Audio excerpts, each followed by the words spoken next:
Hello, in this video I want to show you how to fix the problem when you have stable internet connection, but all of the downloads in Google Play Store are stuck on the pending or your Google Play Store doesn't work at all in the THOMSON tablet.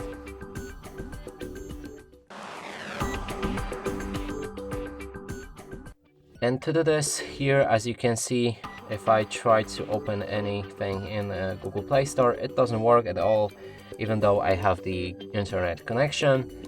Now to fix this, we'll need to open our settings, then scroll all the way down and enter System.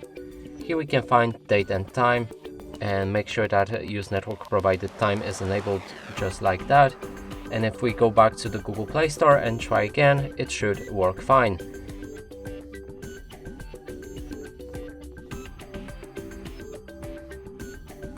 And that's it for this video. Hope you like it. Please consider subscribing to our channel, leave a like and a comment below.